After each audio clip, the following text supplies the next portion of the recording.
কম মূলধনত আপোনালোকে নিজৰ ঘৰখনত থাকিয়ে নাৰ্সাৰী ব্যৱসায়ৰ লগত জড়িত হৈ কেনেকৈ আপোনালোকে এটা ভাল উপাৰ্জন কৰিব পাৰিব, লগতে গুটি ক'ত পাব, পুলি কেনেকৈ প্ৰস্তুত কৰিব, ক'ত আপোনালোকে বিকিব, সকলো তথ্য মই ভিডিঅ'টোৰ যোগেদি দিবলৈ চেষ্টা কৰিছোঁ।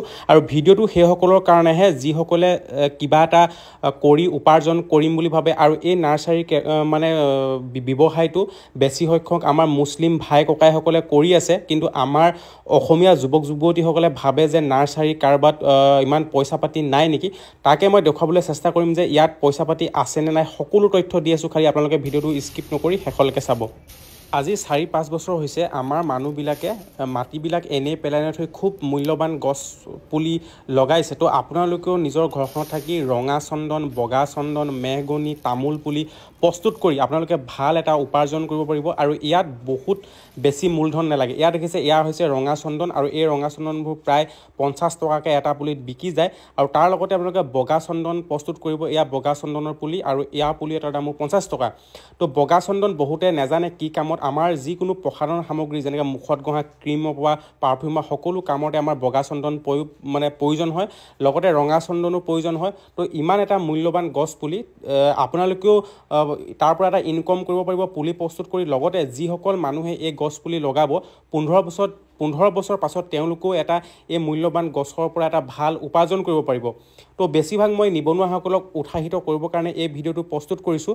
আপোনালোকে বহুত টকা নালাগে। প্ৰথম অৱস্থাত চাওক, আপোনালোকে এখন গ্ৰীণ নেট ল'ব লাগিব। গ্ৰীণ নেটখনৰ দাম হৈছে মাত্ৰ 2000 টকা। কাৰণ যেতিয়া আপোনালোকে নাৰ্চাৰী ব্যৱসায়টো কৰিব, পুলি প্ৰস্তুত কৰিবলৈ হ'লে আপোনালোকে এখন গ্ৰীণ নেট লাগিবই। আৰু সেই গ্ৰীণ নেটখনৰ দাম হৈছে 2000 টকা।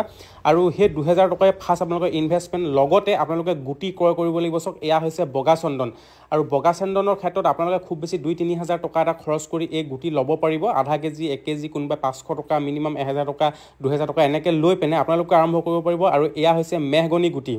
আৰু মেহগনি গছৰ গুটি আপোনালোকে জানে, মেহগনি গছবিধ একদম এটা ভাল কাঠ, যেনেকৈ ফাৰ্নিচাৰ হওক, জাহাজ হওক, বন্দুকৰ কুন্দা হওক, হাৰমনিয়াম, এইবিলাক ক্ষেত্ৰত এই মেহগনি গছ লাগে।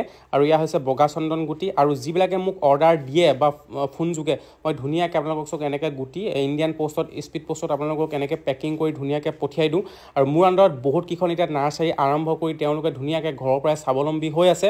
আৰু মই বহুত সোনকালে আপোনালোকক যিকেইজন মানুহে মোৰ পৰা গুটি লৈ স্বাৱলম্বী হৈছে আপোনালোকক ভিডিঅ' যোগেদি তথ্য সহকাৰে দিবলৈ চেষ্টা কৰিম। মই ভাবোঁ আপোনালোকে এনেই ঘৰত নাথাকি একদম কম নাৰ্চাৰীয়ে আপোনাৰ এটা ভাল উপাৰ্জন দিব পাৰে।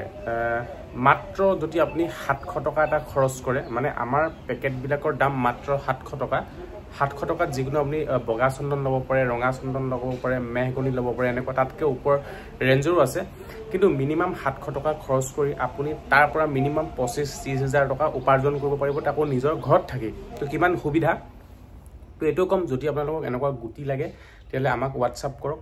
কেনেকৈ কৰিব, কি কথা, সকলোবোৰ আমি গাইড কৰি দিম ভিডিঅ' যোগেদি। তো আপোনালোকে কেনেকৈ পুলি প্ৰস্তুত কৰিব এইখিনি নাজানিলেও কোনো কথা নাই, আমি ধুনীয়াকৈ ভিডিঅ' যোগেদি কৈ দিম। আৰু নাৰ্চাৰীত বিশেষ এটা ভাল ইনকাম আছে। তো আপোনালোকেও যদি ভাবি আছে যে ঘৰতে এনেকুৱা সৰুকৈ এখন নাৰ্চাৰী আৰম্ভ কৰিম, তেতিয়াহ'লে আমাৰ লগত যোগাযোগ কৰক। স্ক্ৰীণত আহি থকা ফোন নম্বৰত যদি আপোনালোকে ধুনীয়াকৈ যোগাযোগ কৰে, আমি আপোনালোকক গুটি ব্যৱস্থাটো কৰি দিম।